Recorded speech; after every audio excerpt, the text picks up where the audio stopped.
Hi there everyone, GuardianE here, and welcome to another Azur Lane video. This time we're going to be covering the brand new raid event, Angel of the Iris, featuring the new Vichya Dominion aircraft carrier, Joffre.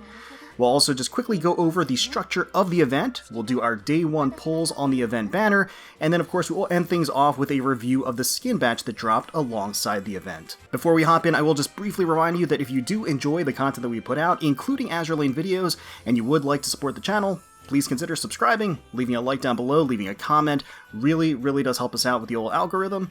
If not, that's totally okay. Thank you so much just for checking out the video, checking out the channel, and seeing what we have to offer. So with that, let's go ahead and jump into the event structure. So first, the structure for the Angel of the Iris joint operation. Essentially, everyone in your own respective server will be battling against Joffre as a boss challenge.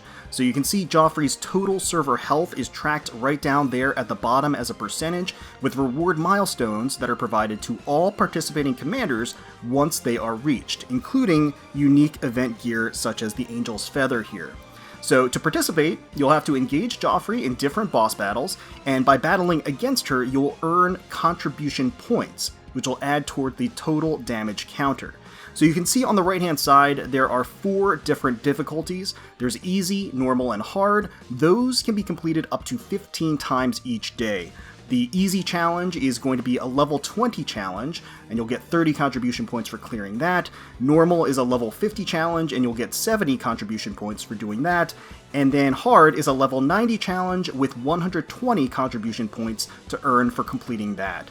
Now honestly, all 3 of these are relatively easy to beat with low oil fleets, but if you are having issues, maybe you're a newer player, you know what, just stick to whatever difficulty you can actually complete and do it the 15 times that you're allotted that day. Just do what you can so you get those contribution and participation points so you are counted as a contributing commander, so you do get the communal awards down here at the bottom once again. Now the EX is a little bit different in that you need bonus tickets to access this battle. You can see I have 3 bonus tickets up here at the top. It's a level 128 challenge for 60 seconds where you do as much damage as possible to Joffre, and your contribution point gain will be based upon how much damage you do. Definitely worth doing these and bringing your strongest ships irrespective of what your level is. You can get these bonus tickets to access the EX challenge through the event missions that reset daily. Very easy tasks to accumulate these bonus tickets, and these bonus tickets don't expire until the very end of the event, so you technically can hoard them. In addition to the collective server progress goals at the bottom of the screen, there's also personal rewards at the lower right corner of the screen. So these rewards are based on your own personal total contribution points, and they unlock as the entire server makes progress in taking out Joffre. So that's it, pretty straightforward. Like I said, just clear what you can, do the level of difficulty that you can accomplish in that day to get those contribution points, and do be sure to use your bonus tickets on the EX stage as well. Alright, and here we are on the limited time raid banner. It is of course starting today and going all the way until July 13th, so you will have 2 full weeks to tackle this banner and try to get all the ships on it. We do have the HMS Enterprise as the purple ship, as the elite, and then the 2 SRs, the 2 gold ships we have are L'Indomptable and Joffre. So taking a look at the rates here, since they are all banner-only ships, they do have the standard rates, so both of the SRs do have the 2%, the Elite has the 2.5. So we're looking to sweep this, basically. I do have 10 daily pulls lined up here that are light construction. I always like to do these before we get started, just to see if there are any omens of good or bad luck stretched throughout these. You never know. Not really looking for anybody in particular from the light construction pool, but Baby Lena. Akashi. You know what? Akashi's a bit of a wild card. Sometimes she's really greedy for our cubes, and sometimes she's generous, so I don't know how to interpret that. But it is nice seeing a gold ship in our light construction pulls nonetheless. Let us dive right in. We'll start with a 10 pull, and see if we can't get all of them in the first multi. Wouldn't that be something? Generally speaking, the banners lately have made me go a little hard, I gotta say. So I'm hoping for a little bit of relief this go around. Okay, we're getting our first elite. Not really anything to write home about. There is only one raid up elite. It's a Taiho. I'm never going to be upset at getting a Taiho. So it doesn't matter that she's not obviously one of the featured focus banner units, banner ships. Always lovely to see Taiho. An extra copy. Fine by me. I have plenty of extras for her incoming school skin whenever that hits, but nice to see her nonetheless. Next multi. At least we get a gold ship in the first multi. You know, that's still pretty exciting. That's not bad. Getting some cruise progress as well by using some quick finishers, which is nice. This is a nice excuse to use some of those quick finishers. Oh yes, there we go! Excellent, Joffre being very generous and deciding to show up pretty early, and glorious to see her. She is absolutely gorgeous. Joffre, by the power vested in me by the Holy Iris, I am aircraft carrier Joffre. I see that you are the commander of this port. Hehehe. May you also receive the Iris's blessing. Fantastic. The angel of the event has decided to grace us, and that is just lovely. Just lovely. Awesome. Excellent. That's a great start. A great start. Can we keep it going? Can we keep it going? Yes, we can. No elusive elites today. This is going to be an HMS Enterprise. That elite is down. 2 targets down, 1 to go. I am the Royal Maid Enterprise. I have been assigned to this port starting today. As part of the maids, I am in charge of cleaning, and my hobby is reading about all kinds of trivia. That's all I have to report. Very succinct. Very succinct. It gives us a little brief on her. That's great. Okay. Fantastic. Oh, when it rains, the fortune it pours. That is going to be another Joffre. I will take those. We take those. Absolutely. Oh, great. Excellent. It would have been, I have to say, it would have been incredible to get Lindomtabla as the second SR here, just because that would be the full sweep in one multi, but I'm not going to complain about that, of course. Of course I'm not going to complain about that. That is excellent. I do appreciate getting another copy of Joffre, because we are probably going to be picking up her skin, so getting another copy, I'm just neurotic. I like to have an extra copy around so I can showcase multiple skins, because that's the kind of weirdo I am, but let's keep going here. See if we can't secure and get another gold flash and the final gold flash of the banner. Let's see it. Let's see it. No? No, that's a lot of Shropshire. That's a lot of Shropshire. Okay, we kind of deserve that. We kind of deserve that. After the last multi, we deserve it. I got it. It's okay. It's okay. RNG giveth and RNG taketh away. You gotta take the good with the bad. It's a balancing act. Let's go. Multi 4, I think. Okay, that's an elite. That's Arc Royal. That's another Shropshire. U522, a face that you don't see too often. Kent! U47, interesting. Interesting gold ships that we're getting today. Don't need her, of course. Have her max limit broken, but still, nonetheless, it's exciting to see a gold ship, much less a gold sub. So, Unicorn recently got her retrofit, which fits her very well. An excellent, excellent upgrade to her. And, okay, alright. Alright, we cleared out some space, back into things. Depending on how things go, I might actually pull back and just wait and do my dailies on the banner throughout the course of these next 2 weeks to see if I can't get Lindomtabla, because she wasn't like a... I mean, I want to sweep, don't get me wrong. And if we can do the day 1 sweep, that's great. But of course, as I always like to harp on, doing your dailies is the most efficient way of approaching a banner. So if you're into saving orbs, if you need to save orbs, which... if you're into saving cubes, excuse me, and you need to save cubes, I do highly, highly recommend to stick to doing your dailies, and then towards the end of the event, if you're not having any luck on your dailies, then decide whether you want to splurge or not. So we may call it pretty soon. I'm not entirely sure. Have not decided. Getting another Enterprise, certainly happy about that. That is great. Especially since I know some of the theories out there, I've read the comments where people are speculating that we might be getting the Shinano rerun relatively soon. There is kind of like an open window. The fact that we have that, ooh, I-25! One of my favorite sub-designs in the game. I think she looks great. Not looking for her today. Wow, it is... we're on an underwater adventure today. There have been a lot of submarines. A lot of submarines. And there we go! Lindomtabla to top it off. There we go. Exactly what we needed to round out the batch. Perfect. Lindomtabla, La Fantastique class Large Destroyer and Templar Knight of the Vichya Dominion has arrived. Have you the honor befitting someone of your status? Save your breath. I shall judge you through your conduct, not your words. Her rigging is really awesome. I love just how elaborate and ornate the really, like, the dark rigging with the red highlights and the lighting off of it, the gold plating.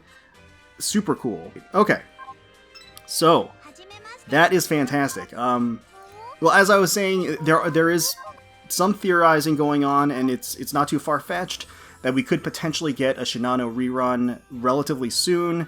They've given us kind of a lull, and then there's also the fact that we have, and of course we have this commission exchange shop that's currently going on and has a duration of about 2 months. Clearly they are trying to influx us with a bunch of cubes. You can get 60 cubes here just by fiercely rotating your commissions, like you should be doing anyway if you follow our free-to-play cube saving guide.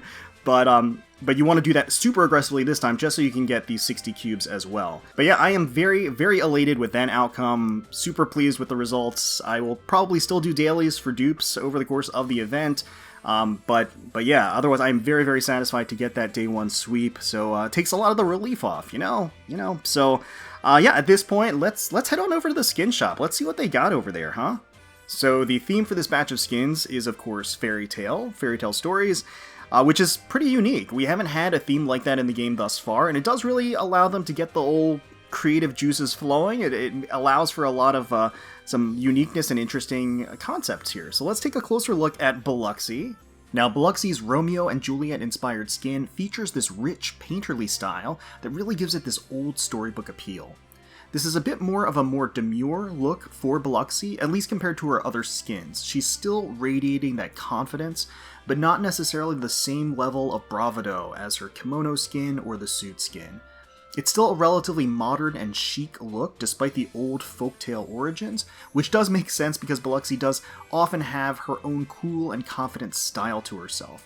Those perfectly sculpted legs crossed in front of her, rich shading emphasizing their tone and supple quality, definitely a visual treat. Huge swaths of that extravagant blue hair trailing behind her in those twin tails. I really like the use of warm yellows, slightly washed out in the background to mimic aged paper to maintain that fairy tale theme. The off-the-shoulder look, the slim fit of the outfit is very flattering for her. I think she looks lovely here, and I think this is a worthy addition to Biloxi's extensive wardrobe. Now, Jintsuu has the role of the big bad wolf, rocking a playful and mischievous smile, which obviously makes sense considering that she is trying to dupe us into believing that she is the grandmother, right? Low-cut, wispy, thin cotton fabric stretched across her ample bust, drapes over her torso. You can even make out her navel through the delicate cloth. It looks like there are some tears in the outfit, probably from her claws, as she was hastily slipping into Grandma's clothes to complete the disguise. Giant, floofy tail beneath her and underneath the covers just makes you want to pull up and snuggle, despite the supposed danger that she brings. I don't think she's really fooling any Red Riding Hoods anytime soon. The black gloves and leggings along with the white dress does give her a wolf-like palette. Lovely candy blue hair and bright baby blue eyes contrast nicely with the low muted hues of the bed covers and the home goods. Bright sunlight pooling in from the window behind her does give some dynamic lighting to the whole thing, and I can't help but find the entire setup very charming. This one is a pretty clever play on Jintsuu's canine disposition. Joffre certainly looks like a fairy tale princess through and through. It's a very loose interpretation of Snow White. It's kind of odd that there's not even an apple motif anywhere to be seen, but it does have that classic red and white combination to her dress. She has a mini crown perched atop her head. That red cape gives a much needed splash of color and gives her an almost eccentric superheroine look. There are these magical butterflies fluttering in front of her. Elaborate trappings and intricate gold lining to the dress gives it a very whimsical feel, while the low-cut shoulderless top and leggy hemline provides a sensual allure as well. Those stocking-encased legs are fully on display, generous view of her spectacular thighs as the garters press against them. Great shading on her robust proportions all around. She's sitting on this lush, wild foliage in a looming birdcage enclosure. Based on her voice lines, it sounds like the birdcage is meant to be a metaphor for the spell that Snow White finds herself in the old story, and she asks to be freed with a kiss from her prince. And who wouldn't be happy to oblige? Joffre looks undeniably fantastic. Lindomtabla is in a Little Red Riding Hood costume. Flouncy curls of her silver hair splayed out underneath her. They have almost this liquid, glossy quality to them. She's wearing a gentle expression on her face, crystal blue eyes. She's lazing about underneath this grand canopy in an outdoor setting, is lying on top of a gigantic white wolf. Now, I suppose she might have subdued her would-be assailant in this fairy tale with that menacing-looking axe underneath her, with all of those super scary pointy bits and sharp edges. There is some leafy vegetation on the outskirts of the piece, calling back to the woodsy nature of the original fairy tale, and Lindomtabla naturally has a red hood positioned behind her, which bleeds into the crimson bedding, as well as the gems strewn about her. She does appear to be accompanied by Lemalin on the side there, who's being fed some, I think they're apple slices by a Manjuu, presumably from Red Riding Hood's basket of goodies. It's a pretty cute skin overall, nice composition. My favorite part is certainly the beautiful, huge white wolf curled up and resting, shading in the volume of the wolf's fur and that swooshy tail bringing it to life. Now, almost some similar notes of Nagato's oath skin with that giant fox behind her. Now, there are, of course, some rental tickets available, so we're going to take advantage of that and get to preview the animations of Shimakaze's second live 2D in the game. So let's go ahead and grab this one here. Whoa, why'd I end up here again? Even though I've been running for a whole hour. Commander? Wow, I'm so glad to see you. Please, help me get out of here. So she's stuck in a little warped loop, it looks like. Alright, let's take a look at some of these animations. Already, I really do like her idle animation a lot. Her ears kind of twitch, she looks back at her watch, and then looks up at kind of the floating particle effects around her as well. There's just kind of a lot going on, despite the idle pose. So let's go through these, log in. After much thinking, I realized that I'm not Alice, but rather the White Rabbit. Oh, I love this. This was in the preview. She's racing forward through the staircase, following the Manjuu. Yeah, no, it's really great and full of life. I like it a lot. Main screen 1. Whoa, there's cake over there. No, Commander, finding the exit comes first, I told you. Oh, she takes a bite of the eclair? That's great. Love the animation of her hair here. Main screen 2. If Tsurugi were here, how would she... Wait, could Tsurugi even find a way out of this place? Because I'm completely out of ideas. Oh, it's really great as she kind of looks around. And then she strikes that little pose. Very, very cute. Main screen 3, there's the exit. Wait, watch, I'm going over to make a mad dash. Ow, it's just a tang mirror. Oh, and then she kind of wiggles as she whines. Very precious. Normal touch. Allow me to show you the right path to your destination. Ah, her poses are just full of energy. Special touch. At least it's not mine. No, ears are not. It's embarrassing when you touch me like that. It's got a slight flush. Oh, I love how she just kind of wiggles and stammers a little bit, stamps her feet. Mission reminder. Laufey could find a way out if she were here. Whoa, word of a new mission just came in. Looks a little surprised. I like how she does have a little kind of bunny ear hand gesture. Let's do a little head pat. What? Don't touch my ears. It makes me so weak. Oh, she's shivering. And then it's focusing in. She's kind of lost control of herself. That's, it's very cute. Very cute. Mail reminder. Think you should check your latest mail. Up, and she pulls out an envelope there. Mission complete. Quick, let's see what rewards we've earned. I like the glow behind her. They really did put a lot of thought, I think, into the different poses that she strikes. Return to port. Ah, Commander, hee I stumbled across a delicious tea just earlier. Join me on a break and we'll drink it together. I love the desserts behind her that are just kind of floating as she runs forward. Commission complete. A commission team has come back, but as it stands, we can't meet them. Of course, because we're stuck in this time loop, right? Taking a closer look at Shimakaze here, there's clearly a charming sense of frenetic urgency and panic in her movements and expressions. Her hair is wildly swirling behind her, which is definitely on theme for the White Rabbit. I really like the checkerboard pattern on the trailing cloth. That really jives with the Wonderland concept as well. You have the giant playing cards lining the walls. You have clocks and watches floating about. You have macaroons and eclairs and flan, all sorts of desserts and sweets, and a spot of tea floating up there, this long winding staircase behind her leading to nothing. It's all full of these fun references to the classic fairy tale, which I certainly really appreciate. Now, Shimakaze is wearing something that resembles a maid dress with frills and ribbons adorning it, which makes a lot of sense given that the original cartoon depiction of Alice was very maid-like in nature. And similar to the original Alice design, the overarching palette is overwhelmingly blue, with a slight edge towards darker indigos and navies.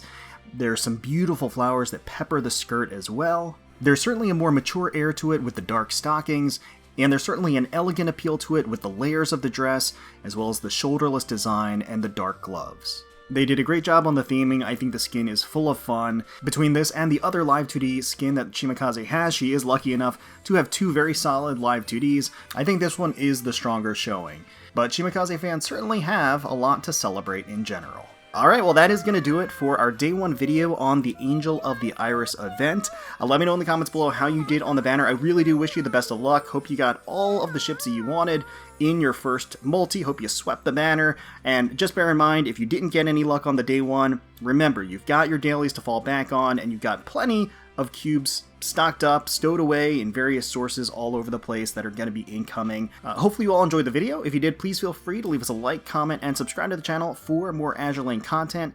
We thank you all so much for watching and for taking time out of your day to spend with us. We really, really do appreciate it. And until next time, let's protect those waters.